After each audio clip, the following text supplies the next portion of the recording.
next part, I'll be discussing on human vision. As I told you that we are today discussing about the topic computer vision versus human vision. So we also need to understand, as I told you, human vision uses human eyes, computer vision uses sensors and AI. So therefore, as I explained earlier, that computer vision exploits all capabilities of human, and therefore we also need to understand what human eye does, how human eye interprets the world, how human eye connects the world to the brain, and how our brain understands the things which we see through our human eye and we take the decision. So I'm not going to talk much on biological part, but I'm just trying to tell you some important components that make that empower computer vision to behave and to decide and to respond like human being. So this is a human eye, a typical diagram where human eye is considered as complete imaging system. You look at here, pupil is there, iris is there, and then cornea is there, iris lens is there, through which we human eyes can see the world. And finally you look at here, this part, this side, optic nerves are there through retina, and this area is called as fovea, and this is the retina, where optical nerves are connecting here. These optical nerves go to brain. So whatever we see through our human eye, it goes through our brain using optical nerves. Some of you might be wondering that why we are talking, why we are discussing about this. The way human eye is seeing it, the way human eye understands the world and the data, in the similar manner, computer vision has different components like sensors, electronic circuits that helps to interpret the data, which is sensed by the sensor, converted into some electrical quantity, and that goes to neural network, what we call as the brain in human being. So we'll come to that point. Let us see here, human visual system. If you look at this interesting diagram, human visual system, the first block depicts image formation. An image is formed with the help of cornea and lens. And after that, it goes to exposure control. You look at the diagram. You can control the amount of light. You can control the amount of the signal which is trying to enter into human eyes. We using iris, pupil, photoreceptors, and it has some sensitivity. Sensitivity is the amount of signal that is actually detected. The ability to detect the signal, the ability to detect the amount of light by the human eyes. And believe me, all these capabilities are there in these days in our modern sensors. That may be optical sensors, that may be photodetectors, that may be photoreceptors, or any other sensors which are used for recognizing and reading and accepting the world as the input data. So this exposure control is also controlled in computer vision as well. We have smart sensors. We have intelligent sensors that can control the amount of light, that can control the amount of signal, that can control the area of signal, that can control the direction of signal. How the human eye is doing in the similar manner, computer vision can do it. Then it goes to detection, and the detection stage has retina, rods, cones, and they finally detect the signal, and it goes to brain. You look at here, and in the brain, inside the brain, processing takes place. The brain is the area where processing takes place in human brain and human eye. Human eye connects the data through brain to brain, and brain then processes the signal, processes the information, and then if some decision is appropriate decision is to be made, the brain helps to take the decision. You look at here, all these are the diagrams related to human eye. This explains how the object is created by the human eye. I am not going to explain, these are all physics part. 2/3 of refraction takes place at the cornea. You look at here, cornea.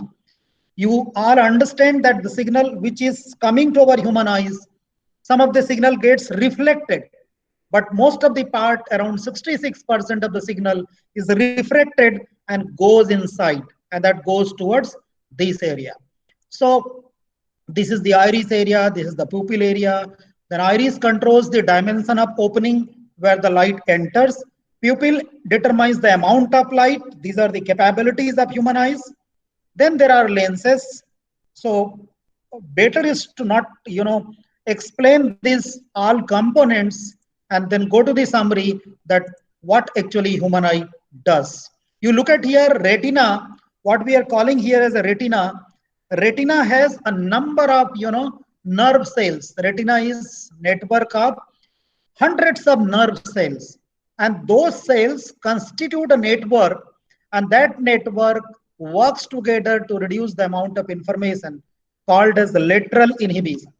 And those cells are inside the retina are cones, rods, bipolar cells, right? And then horizontal cells, ganglion cells. These are the cells inside the network of nerve cells, what we call as the retina. And that is connected to the human brain, where it goes, the signal goes for processing and interpretation. Retina has 3 layers. You look at the layers here, and all these layers are for specific purposes. For example, plexiform. This is a network of nerves that carry the signals from photoreceptors. Look at here. Photoreceptors are here. Photoreceptor, photon is a light, one small particle of light. So photos, that is photons, the bundle of photons are received, and that goes to the next stage with the help of this layer. Then there are photoreceptors. Then it goes to, the choroid provides nourishment to these receptors. So these are the physical description about the human eye. But why I am explaining all these things? Because it's very important to understand what is the phenomenon to know, to get the input, to get the world, to input the world, and to take it to the brain. What is the path? What are the stages involved? Because in computer vision, we have to mimic the entire system, and therefore this is very important. These are the rods and cones which are there in retina. Rods are highly sensitive to low light, whereas cones are highly sensitive to high level light, because there are two different types of lights maybe there in the signal, low light or high light level. Accordingly, rods and cones come into the picture and they help. This is the diagram which explains the human vision is adaptive. Adaptive means if you enter into one movie theater, after some time only our human eyes can identify or can detect the actual amount of light which is there inside the theater or the room. This is the adaptive capability. This is the capability of human eye, and all these are developed and put inside the human computer vision as well. So I think this is the diagram that gives summary of how human and what human vision is. Look at the first part. Cornea and lens help to form the images. It goes to iris and pupil, that is used for exposure control.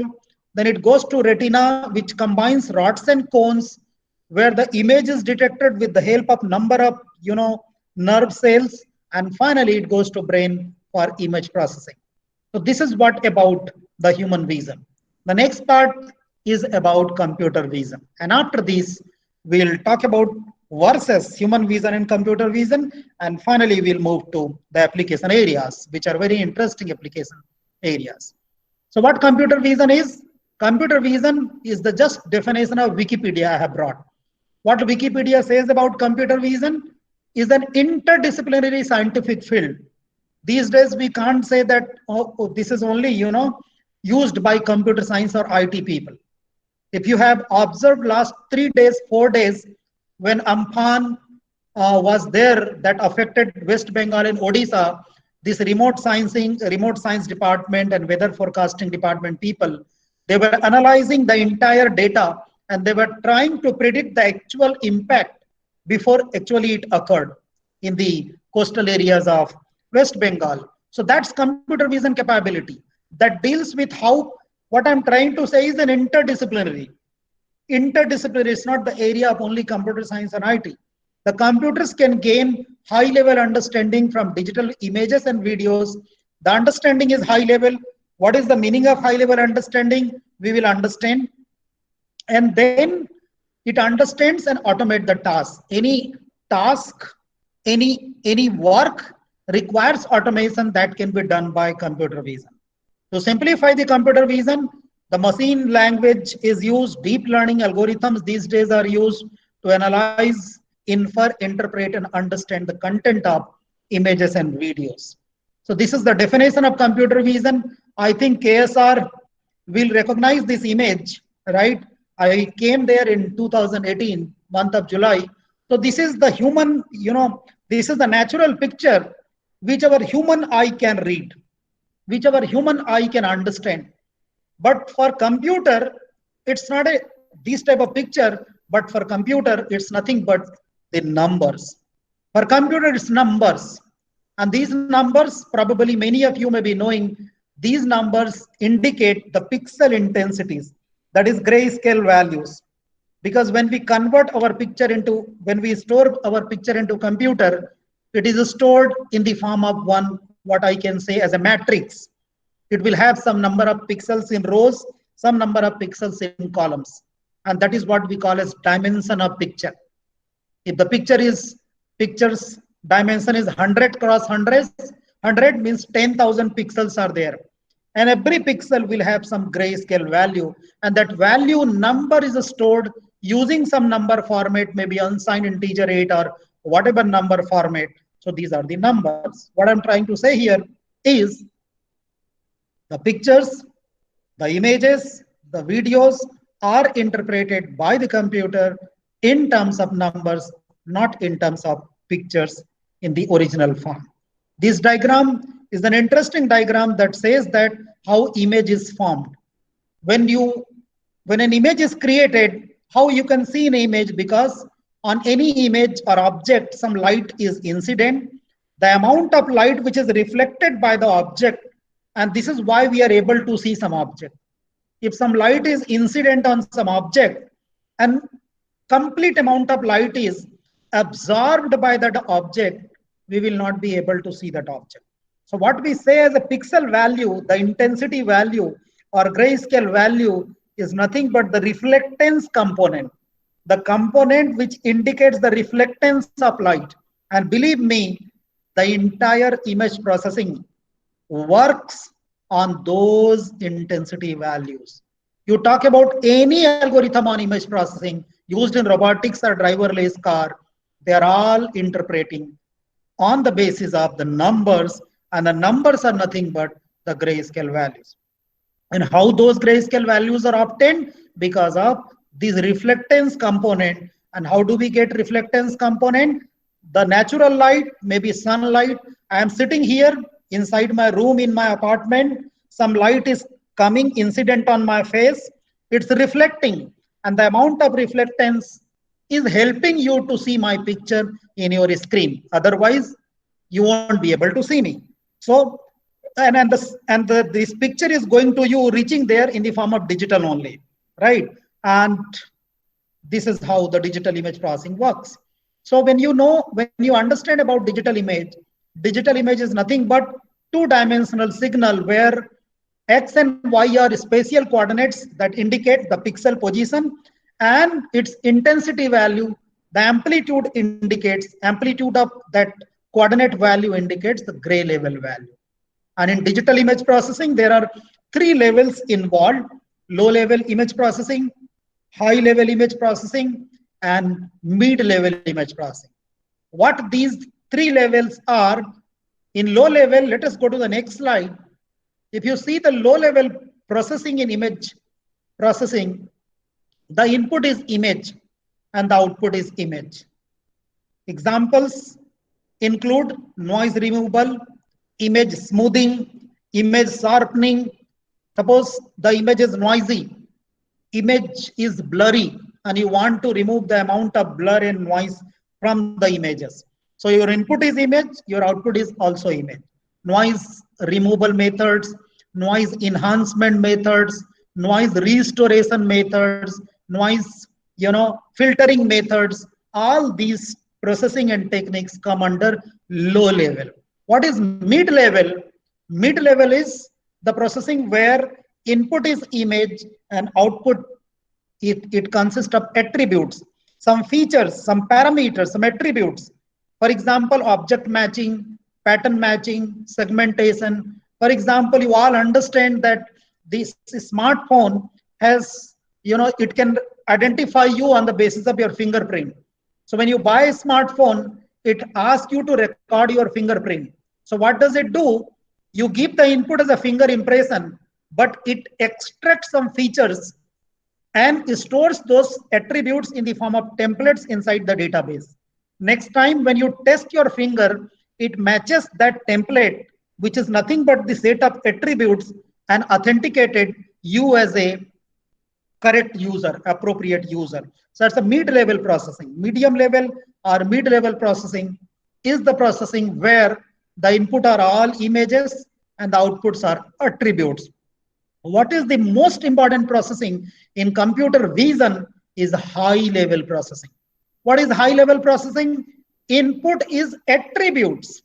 Input may be sometimes images as well, but inputs are mostly attributes here.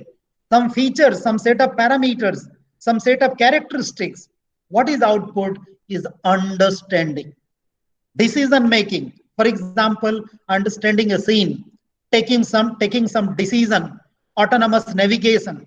All your smartphones have capability that you choose a Google map and you select a destination. Your smartphone takes you to that destination, helping you to the most optimal path. Suppose sometimes your car makes mistake, it goes to next path. Again, it optimizes a path for you on the basis of this high level computer vision capability and artificial intelligence. So the satellite data is captured by that Google system, Google Map system, and that data is interpreted by the capability of computer vision, what we are calling again and again as artificial intelligence. So that helps you on the basis of attributes, the direction, the signal, and there are different objects which are there in the road. It takes you to the correct direction. It takes you to the correct destination. That is what is called as navigation. Think about driverless car. Driverless car is the best example of high level understanding, where input is of course images and videos, but those images and videos are given to the driverless car as attributes. And on the basis of attributes, driverless car navigates and reaches to the destination. So what are the major steps in computer vision? Major steps are image acquisition, that is you have to acquire the images.